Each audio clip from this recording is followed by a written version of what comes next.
Oh my gosh. So anyone that's inventing those alarms, and if they can set a timer off so it goes off during the day and not at 2 o'clock in the morning, doesn't that Or like smoke make life detectors. smoke detectors? It would make life a hell of a lot easier. That's all I'm saying, guys. So unless, hey, Aaron, maybe we start a new business and do alarm detector IoT devices. No. Okay, fine. We'll stay in our lane. I guess we'll just kick off Afterglow.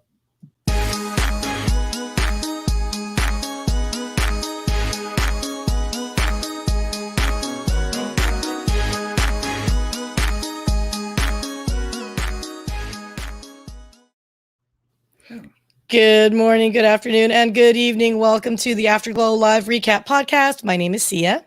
And I'm Aaron Greger. And we are the Dallas co-chairs of Global Leaders Organization, and we're also the co-founders of Innovation Media Enterprises. We do all things podcasting, so consider us easy button. Today, we welcome back as very dependably Jonas Bull with Toro Strategic, calling in from Mississippi, sir, right? You're streaming in from Mississippi. Streaming in live from Mississippi. What's in Mississippi? Lots of down power lines right now. But you didn't go there for the down power lines. Why did you go to Mississippi? I'm assuming. I don't know if that's right. No, my family's originally from Mississippi, so we still have some place out here. Very cool.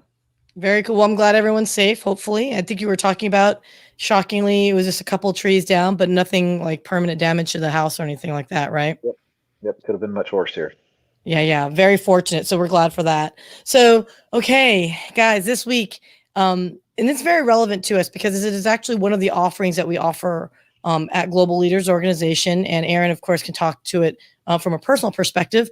But we are talking about Rick Sapio, his organization, and the fact that Business Finishing School, it is like an online master's business kind of like educational tool for entrepreneurs. And he shared his vision, where it came from, and some of his business concepts as to why Business Finishing School has been so successful for the last 20 odd years.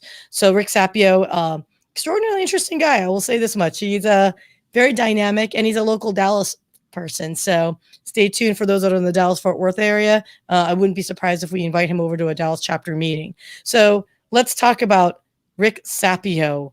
Aaron, what were your thoughts? Just from the jump, because you're in taking classes right now, right? You're taking some courses. Yeah, I signed up for Business Finishing School just to see what it was about. I know there's so much I don't know about business, so always interested in going through. And, I'm at the beginning, and it's interesting because it's so foundational, but so important. I think we get lost in we just start moving really quickly sometimes and forget those foundational pieces. And he talked a lot about that yesterday. I love the example he gave where he said, I can walk into your house and see a crack, and without seeing anything else or, learning what you did, I can tell your foundation is messed up. And I think a lot of that happens with business, where we're wearing a lot of hats, we're moving very forward, we get to a certain spot, and we don't take that time to look back or maybe say, was the foundation built correctly, or do I need to put in some piers and get it done correctly? And that's really at the first year of Business Finishing School. That's what I'm finding is what they're going through. Oh, that's interesting. So if I can expand on that. So in essence, you build a house, and over time you may want to add a second story or add an addition somewhere.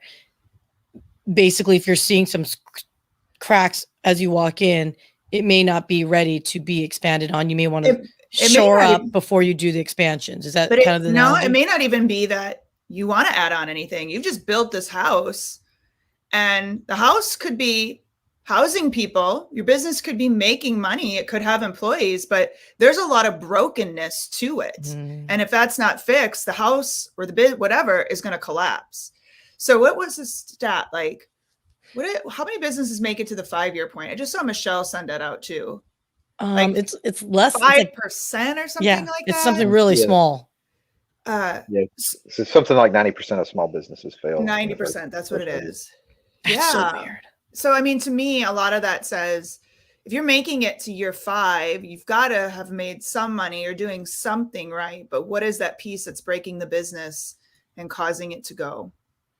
And I think in some ways, though, with that is that mentality, and we hear this all the time, right? Is small business owner versus entrepreneur. And I think the business finishing school is kind of like helping those that have traditionally a small business mindset, which is not a bad thing necessarily, but to think bigger, to think scale maybe in a more entrepreneurial way versus, again, I want to grow X revenue, I guess. Is it, or Well, and changing the vision and mission and the culture, I think is. I think it's like E-Myth related, right? Or did you create a job for yourself?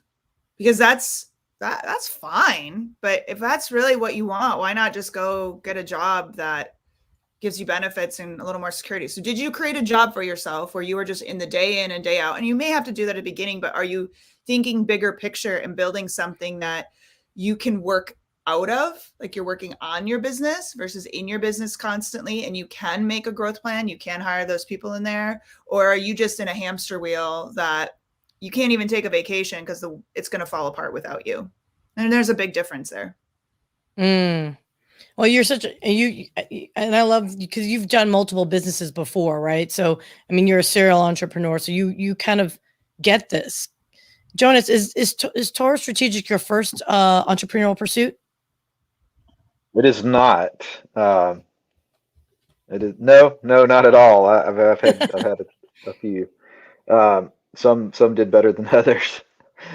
Obviously, I'm not a millionaire, so none of them have exited at that high of a level. But I think to pick up on that, on the house analogy,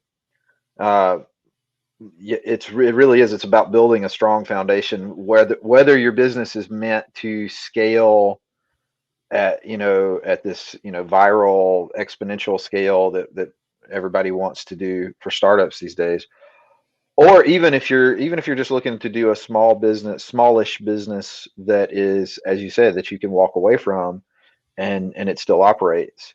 One of the things I think he said that I thought that just it he was kind of an offhand remark, almost a joke, but it was so real to me.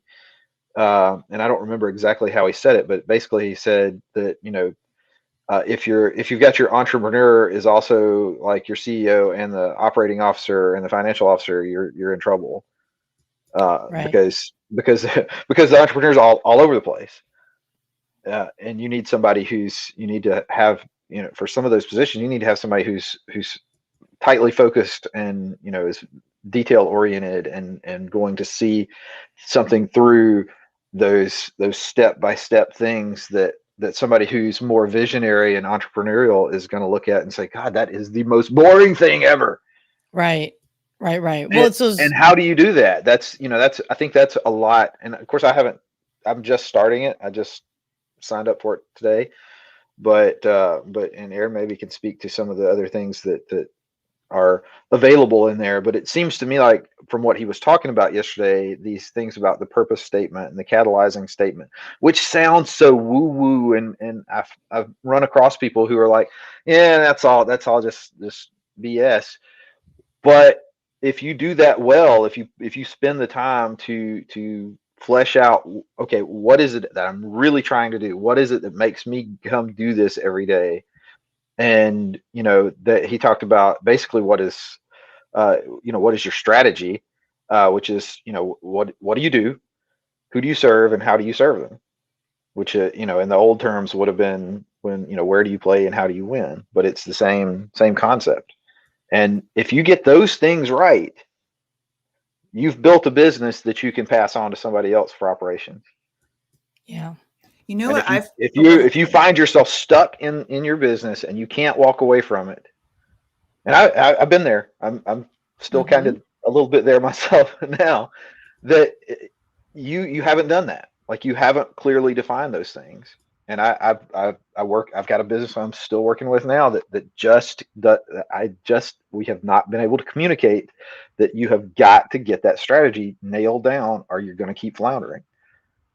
You know what I found, and I'm going to apologize. I think he said it yesterday on the call, but I know they talked about this in finishing school too. But it's great entrepreneurs say no way more than they say yes. Like majority of the time, they're saying no because, to Jonas's point, they're so aligned with what they do and who they help and where they're going that every question is, does this bring me close? Like, is this my ideal client? Does this bring me closer to my goal? Is this a value? Am I aligned with these values?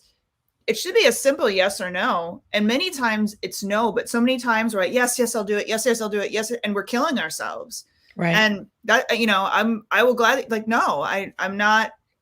Either we need to hire somebody to do that, or, I can't add this to my plate because it's going to take away from the more important tasks that have to get done, or more important, all of these things. And I think so many times we get in this hamster wheel. Okay, I'll do it. I don't want to give up an opportunity. I don't want to give up a chance. I don't want to do this. And we're working 20 hours a week and we're doing the Gary V hustle, but we're not really getting anywhere. And we're literally burning ourselves out. And again, speaking from experience, first business, I was a yes girl. I did everything. And then several years in, I'm like, I'm tired. I'm really tired. And I just think it's really important that no is okay to say in a business, even if you're in year one, it's okay. And if anyone wants to hear it, she is legit true. I can't tell you how many random ideas I bring to her, and she's like, Sia, is this part of our core business, core values, mission? Is this going to increase revenue for us reasonably? And apparently, I guess, a smoke alarm notification devices is not part of the podcast production universe. So I get it. So what you were alluding to is what he called the doorman theory. And I just want to elaborate on that, because I thought what a great analogy. And I think some of these concepts, when we hear from speakers like this and they come up with these, platforms and coaching, I always think some of the words are a little froofy for me, but the doorman theory is resonating and I love it. And the reason why I want to talk about it is, imagine your life is a room and you only have one door, no windows, just a door. So everything you let into that room is something that you have to deal with. And it's always going to be fixture of your life. And he's suggesting put a doorman who's got all your core mission, value, your priorities in life to literally be your bouncer. And if they don't hit those priorities, then they do not get in the room. So, no VIP pass for you. And that was my light bulb moment, because I am that person that says yes all the time. And thank goodness I have Aaron to balance me out to say, like, dude, no, slow your roll. Exciting, but you got to come back to earth. Having that doorman is so beneficial in life in general, even with your personal life. If you can imagine, balancing your work-life balance, if you will.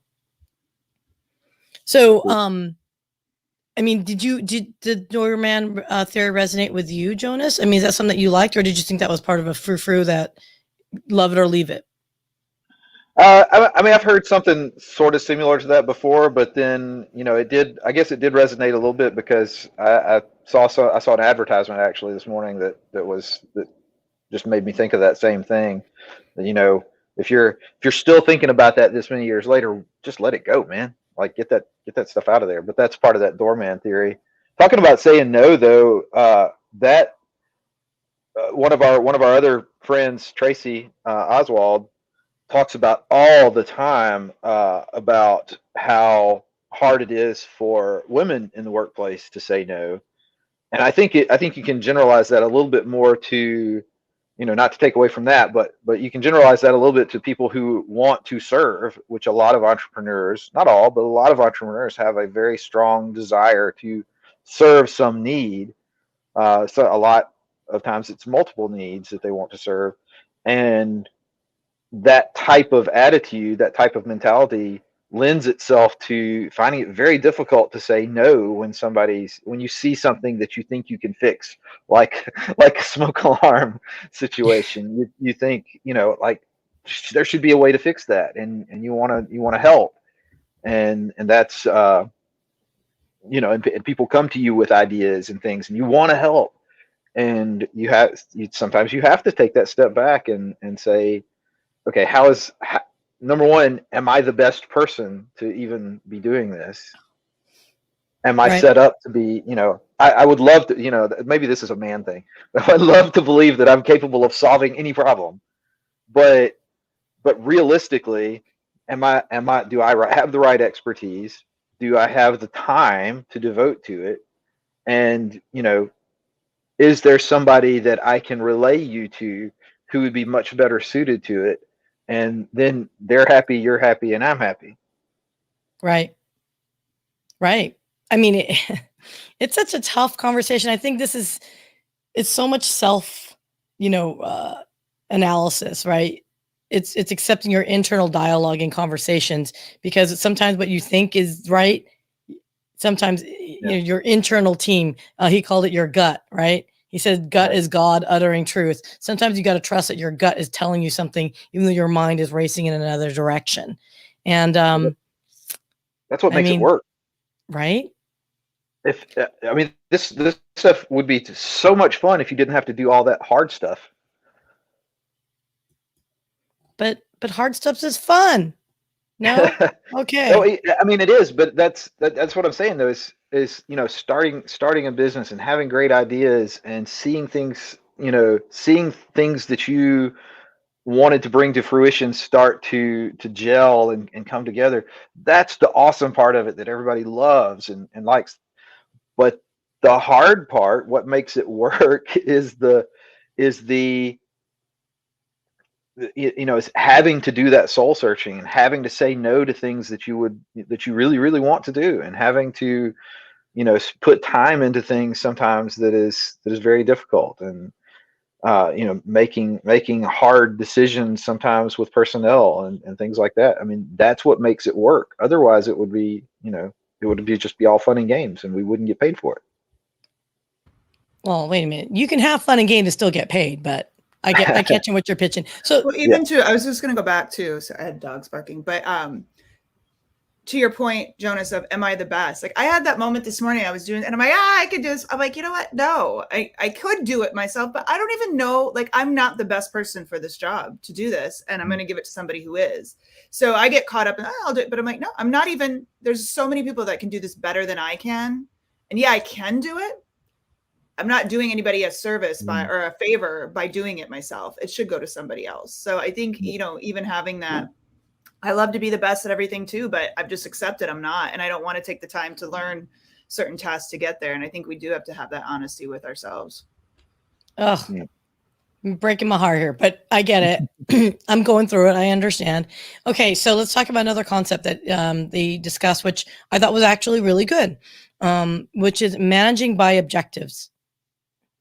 So MBOs, and I left corporate America not to talk about anagrams, and here we are. We're back into these anagrams. But managing by objectives, he had suggested the concept around this is he made a suggestion is, hey, create quarterly objectives, whatever number it might be. He threw out 5, okay, and that is a objective that the company is looking to meet, and within that, start rewarding appropriately. So if the company hits these objectives, there's going to be some kind of celebration or bonus or some type of incentive. Then bring it down to the teams or the individuals. So the individuals then get a stake in the claim of like, hey, I contributed to achieving these goals, and have some kind of incentive, whether it's monetary, vacation, whatever it might be. And then he suggested that you should create a base salary, definitely have some benefits, company-wide bonus, individual bonus, and something additionally unique. And what that does is, his thesis or theory is, you now create a culture of accountability. Do you guys agree, disagree? What do you see, and have you experienced that? I agree. I've just been part of corporations though, where it's such a BS number for the like company thing. Like you as an employee could work 80 hours and the company never reaches that goal. So it's like, it's almost unachievable and silly and stupid. And it's like, why dangle that carrot in front of your employees if what they really do on a daily basis will never make a difference on that? So I think you have to be really careful with those. But on the flip side, and I'm talking out of both sides of my mouth, I do think setting bonuses and understanding those perspectives is really important, because people really do need to feel part of something more than just the daily grind, and to know, is it something that they can specifically do that can impact that? I think that's really important. Or, even if the company misses its numbers, is there something like you can look at employee A and say, oh, well, you know what? It wasn't by fault of you. You know what I mean? It was by fault of whatever. So it doesn't mean you're going to miss out on this bonus. I think you have to really be able to weigh those, be able to go both ways on those. Yeah. Jonas, I look like you're about to say something there. Can you imagine me about to say something? One of the things that, so two thoughts on that. One that I noticed he said a couple of times yesterday, and I've read a couple other things that he said used the same exact words, is that those objectives need to be defined in clear, simple language.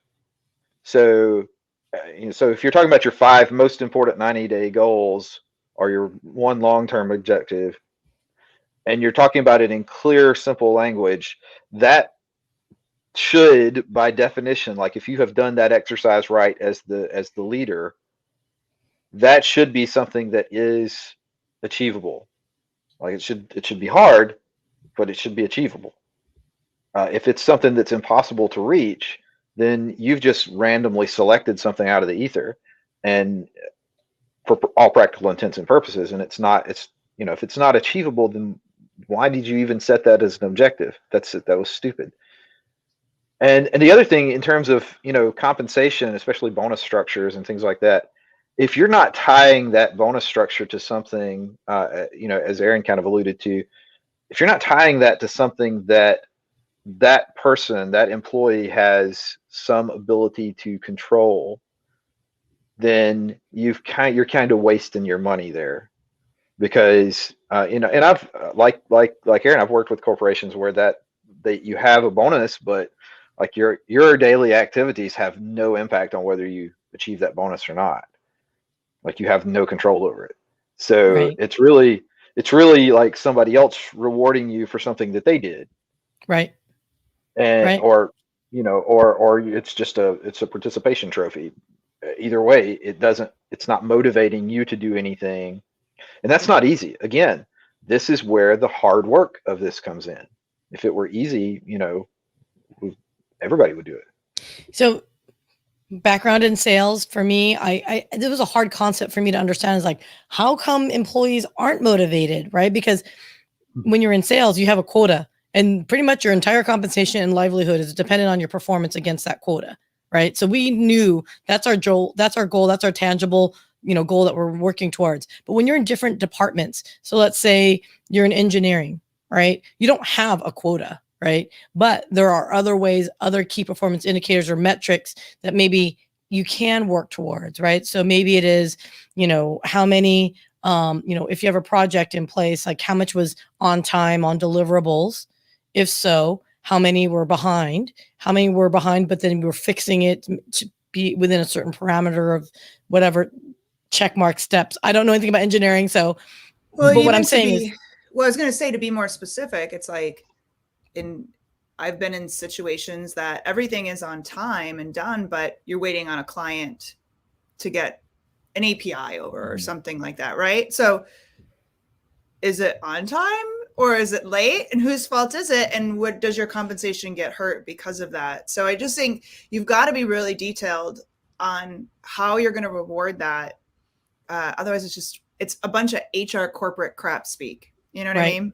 Right. So it's almost like as if you were management, or again, executive leadership, is to understand that, look, whether your team is a group of 3 or hundreds of people, it sounds like to me, and I think we're in agreement, the team needs to have something that's tangible, respective to the team itself or your organization or your job description, that is something that is controllable, and it's something that 100%, if I decide to slack off, it will be obvious that I'm the one that's slacking off. So again, holding that level of accountability. You can ultimately broaden it up as an organization, but it's got to be clear from the organization that if that metric is achievable from whatever that, so let's say the company wants to grow 10%, right? Which means $100 million in revenue.